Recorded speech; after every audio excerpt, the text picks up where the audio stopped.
29 juin 2009, j'ai pris l'avion avec ma mère pour aller aux Comores. Et en fait, l'avion n'est jamais arrivé à destination, il s'est crashé en pleine mer. Donc, je suis la seule survivante.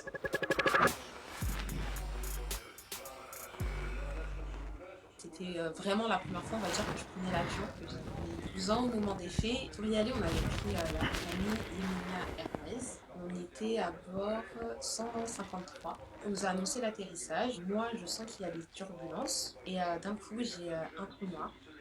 En fait, je me réveille dans l'eau. Je sais pas ce qui s'est passé. J'ai pas vu les gens crier, j'ai pas vu de la panique, j'ai pas senti l'avion tomber d'un coup, j'ai rien senti.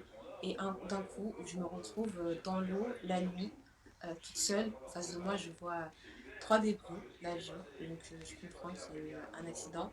Je décide d'attraper le débris qui est le plus gros, qui est pas comme Titanic. J'étais pas comme Rose allongée sur mon débris.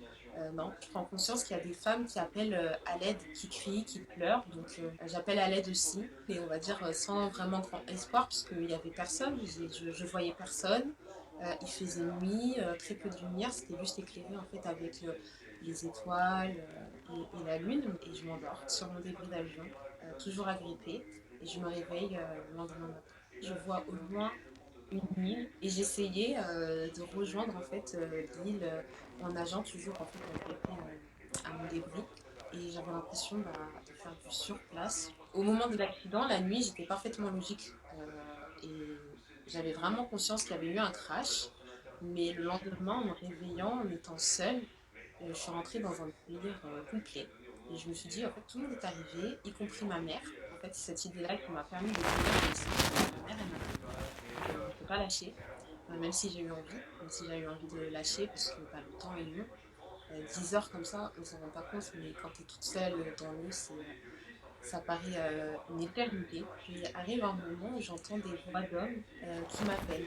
Le bateau, c'était un bateau de pêcheurs. Ils m'ont expliqué qu'ils m'emmenaient à l'hôpital. Quand on a annoncé à mon père qu'on m'avait retrouvé, lui, il s'attendait à ce que j'ai une jambe en moins, un bras en moins, enfin vraiment très très blessée. Et ce n'était pas le cas. En réalité, j'ai eu quelques brûlures au niveau de mes pieds, une fracture au niveau de mon bassin et une au niveau de ma clavicule. Enfin, c'est rien de grave puisqu'aujourd'hui je vais très bien, je marche très bien, je suis en pleine forme. Une fois arrivée à l'hôpital de Morny, oui, donc forcément je demande après ma mère, je veux savoir où elle est et c'est là où on m'a annoncé que ma mère n'avait pas été retrouvée, ça faisait bientôt 24 heures que l'accident avait eu lieu, ils n'avaient plus trop d'espoir en fait de trouver de nouveaux survivants. Une fois rentrée en France, chez moi, j'avais très souvent l'odeur du kérosène un peu qui revenait, vu qu'en fait, il n'y avait que ça dans l'eau hein, quand il y a eu l'accident. Moi, en fait, pour me guérir et aller mieux, j'ai dû faire abstraction de la justice. En fait, il y a une enquête qui a eu lieu pour connaître les causes du coup de l'accident. Les turbulences que j'ai senties, ce n'était pas normal. Les conditions climatiques n'étaient pas réunies pour atterrir en plus de nuit. Là, le parquet de Paris a demandé un procès contre la compagnie pour homicide et blessures involontaires. Donc on attend la réponse vu que le dossier est entre les mains du juge d'instruction et que ça s'est passé ce mois-ci en fait, 11 ans après. Il n'y a que maintenant où sur le plan pénal, on voit un petit pas, parce que pour moi, tant que le juge d'instruction n'aura pas dit ok, on fait un procès, pour moi, il n'y a rien qui est sûr. C'est un combat qui est lourd, qui nous accompagne tous les jours, parce que les proches qu'on a perdus, c'est une douleur qu'on ressent chaque jour. Et je pense que tout le monde aimerait en fait tourner la page de cette histoire-là, alors que non, on est toujours obligé de revenir dessus parce que les choses n'avancent pas.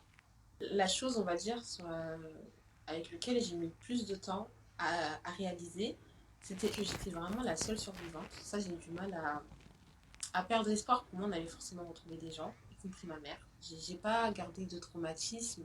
J'ai appris à relativiser. Maintenant, je prends l'avion sans aucun problème, sans aucun stress, sans pleurs. Et je me dis souvent aussi qu'il y a peu de chances que je subisse un deuxième crash aérien, normalement. Et souvent, même, je rassure les personnes avec qui je voyage, parce qu'elles sont plus paniquées que moi à l'idée de prendre l'avion.